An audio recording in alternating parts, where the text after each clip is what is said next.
Нұрбек Оралбай олимпиада чемпионы бола алады ма?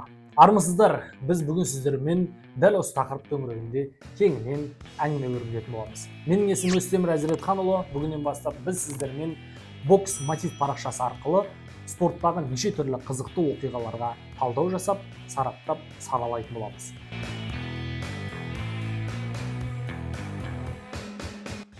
Жалпы 2024 жылғы олимпиада ойындары қазақ боксы үшін өте сәтсіз болып жатыр. Біздің сенген, күлеген үміттеріміздің барлығы да жеңіліске ұшырады, бірақ оның орнын әйтеуір Нұрбек Оралбай басып, жартылай финалға шыққан болатын. Одан ары қарай Токиодағы екі қола алғанымыз секілді тағы да қола бұйырып қала ма деп уайымдаған едік. Бірақ Құдайға мыңда бір шүкір, біз 8 жыл бойы финал көрмедік, олимпиада финалын. Енді мінекей осы бір финал бізге бұйырып тұр екен, Нұрбек Оралбайға. Енді Нұрбек Оралбайдың медаль алатыны анық, бірақ ол күміс бола ма, алтын бола ма, оны біз анықтайтын боламыз.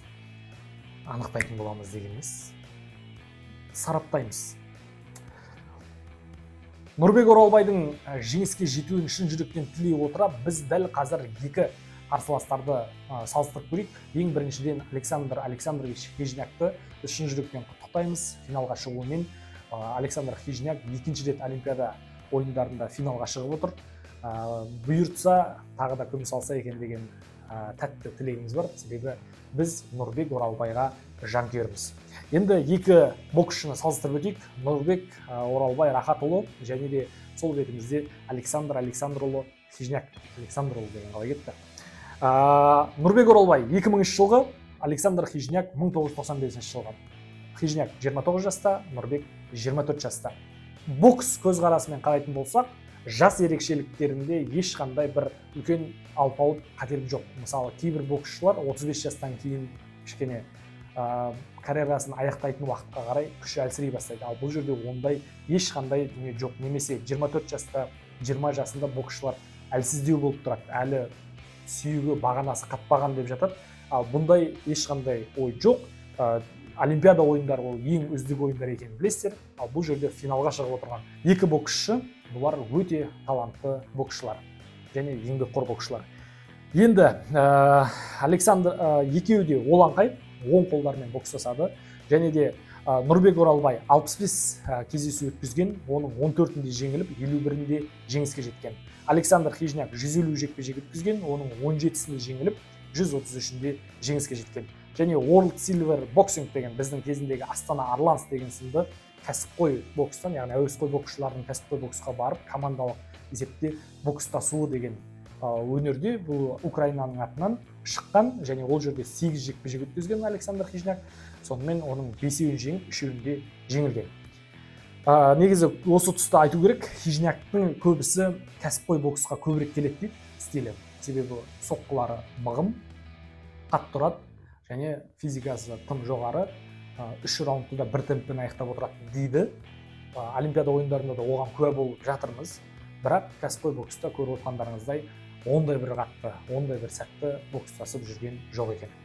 Енді Нұрбек Оралбай ең соңғы мақтанып айтатын тұсымыз бұл әлем чемпионаты өткен. Ең соңғы 2023 жылы өтті, осыдан бір жыл бұрын. Сол чемпионаттың 80 кг салмақтағы әлем чемпионы, біздің Нұрбек Оралбай әлем чемпионы. Және оған дейін Азияда ойындарының, Азия чемпионатының қола жүлдегері, жастар арасында әлем чемпионы. Александр Хижняк олимпиада ойындарының күміс жүлдегері 75 кг салмақта, және әлем чемпионы 75 кг салмақта, және Европа ойындарының қола жүлдегері және 2 дүркін алтын жүлдегері. Одан бөлік Европа чемпионатының алтын жүлдегері және жастар арасындағы әлем чемпионы. Бұның көбісі бір ғана 2023 жылғы осы олимпиадаға лицензия алу турнирінде ғана алтын алған болса, қалған турнирлердің барлығында және Европа ойындарында кезінде 81 кг бокстасқан, қалған барлығында 75 кг салмақта бокстасқан. Яғни бұл уақытқа дейін негізі карьерасының көп бөлігі 76 кг-да жүзеге асқан. Енді екі боксшының осындай бір дүниелерін салыстыра келе, бойларын салыстырып өтейік. Нұрбек Оралбай 1,87 бойы, ал Хижняк 1,81. Негізі Нұрбек Оралбай өздеріңізге мәлім өте қу боксшы. Әлем чемпионатында да 4 жекпе-жектің барлығында қулықпен алып шықты. Яғни қарсылас қалай бокстасып жатыр, соған қарайды бірінші. Екіншіден, сол чемпионат барысында төрешілер қандай критерийлерді жоғары бағалап жатыр, соған да қатты мән береді. Осы екі критерийді ала отырып, ол өте сауатты, өте жақсы бокстасады. Мысалы, осы соңғы 10 жылдықта удардың көптігі емес, дөп ударлары көбірек есепке алына бастады. Одан бөлек қашып жүріп екінші нөмірде бокстасқандар көбірек бағалана бермейтін. Ал бұл жерде қашып жүріп бокстасса да қазір дұрыс бағалауға тырысады. Яғни қашып жүрсе де ол соққыларды мығым болып жақсы тигізсе, онда оның жеңіске жету ықтималдығы жоғары деп есептейді. Сондықтан екінші нөмірде бокстасу да бұл бір мінездің нашарлығынан немесе жаңағы спортшының нашар болғандығынан екінші нөмірге түсіп қалды деген әңгіме қазір жүрмейді. Яғни арнайы тактика құрып, екінші нөмір болып бокстасып, чемпион болуға да болады. Енді Нұрбек Оралбайдың бұл жердегі үлкен шансы ол оның қулығында. Яғни Александр Хижняктың біз білеміз физикасы өте жоғарғы деңгейде 3 раунд тоқтамай бокстасып тұра алады. Бір раундта 50-70 соққыға дейін тоқтатмай жасай алады. Ал біз көріп жүрміз қазір 100 ударға дейін жасай алады Хижняк. Ал Нұрбек олар 20 удар, шамамен 10 удар, сәтті түйіп жатқаны 2-3 удар ғана. Яғни точный бір ударлар дейді, тұмсығынан бір әдемі киіліп қалатын ударлары аз. Бірақ енді бұл жерде де өздеріңіз көріп отырғандай, жартылай финалда Александр Хижняктың кубалық бокстасқан болатын, және ол жерде кубалықтың айла тәсілдері өтпей қалды. Сондықтан бұл жерде де сондай жағдай болмауы керек. Кубалықпен бокстасқан кезде бірінші раунд 4-1 болды, қателеспесем. Яғни кубалықтың басым болып тұрған, бірақ екінші, үшінші раундтарда Хижняк тоқтамай өзінің мықты физикасын көрсетіп, кубалық қашып жүрсе де, ударларды өткізуге тырысса да, оған қарамай Хижняк басып өтіп, таптап өтті. Танк деген атауы бар. Енді біздің Нұрбек одан қорқады деп ойламаймын. Себебі артында 20 миллион қазақ халқы үміт артып отыр. Барлығы парақшасын белгілеп тұрып, депутаттарымызға дейін барлығы да қолдап жатыр Нұрбекті, дұға тілеп жатыр. Сондықтан да Нұрбек оның барлығын сезіп, ол қарсыластан қаймығатын боксшы емес екендігін білеміз. Себебі әлем чемпионы осы уақытқа дейін қаншама жетістіктерді бағындырды, егізімен бірге көптеген белестерді бірге бағындырып жүр. Сондықтан да біз Нұрбекте чемпиондық менталитет бар екендігіне сене отырып, осы сәтке дейін психологиялық жағдайда сынып қалмай келуінің өзі оның үлкен жетістікке жеткендігін білдіріп, енді шынымен де фаворит санап жүрген құрамадағы мықты боксшылардың барлығы жолын шауып тастап жатқан кезде, Нұрбек те мені де шауып тастамаймын екен деп әлсіздікке басып, үшінші раундта беріле салып жатқан жоқ. Нұрбек соңына дейін төбелесіп жатыр. Сол дүниелердің барлығы да бағаланып, дәл қазір әдемі бір бокс өрнегі жүріп, финалға дейін Нұрбек Оралбай жетті. Оның үстіне кезінде қытайлық қазақ Тоқтарбектен біз жеңіліп қалған болатынбыз. Әлем чемпионатында жеңілдік, одан кейін Азия ойындарында жеңіліп қалдық. Нұрбек жеңіліп қалды. Одан кейін соны жеңген доминикандық боксшыны кездесуде жартылай финалда Нұрбек Оралбай жеңді, өздеріңіз көрдіңіздер.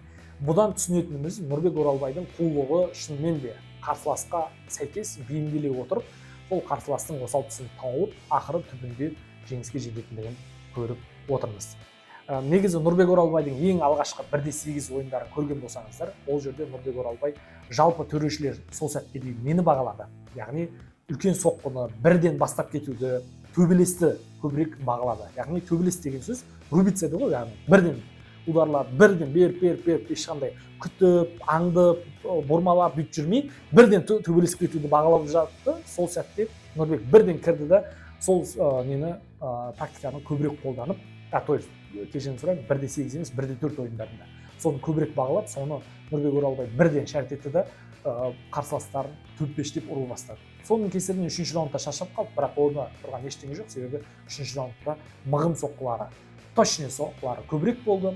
Қарсылас актер болса да, қарсылас актер болса да, яғни жеңіске жетіп жатқан секілді сезімдер берсе де, ол жерде Нұрбек точный соққыларды көбірек беріп, солай 1-4 ойындарында жеңіске жеткен болады.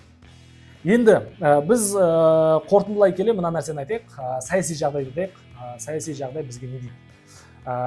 Қазір енді бокс деген кезде саясатқа араласатыны белгілі. Өздеріңіз білесіздер, Головкин ИБА-дан шығып, жаңа халықаралық комитетке World Boxing'ке барамыз деді. Бұның салдары бізге басқа боксшыларымызға кері әсерін тигізді.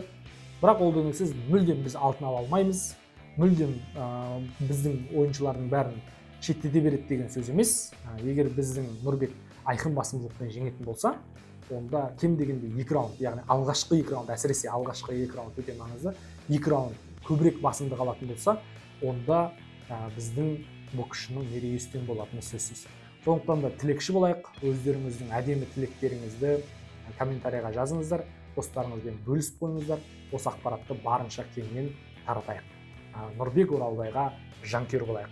Ертең Құдай қаласа Назым қызымыз туралы тағы да шығаруды дайындайтын боламын.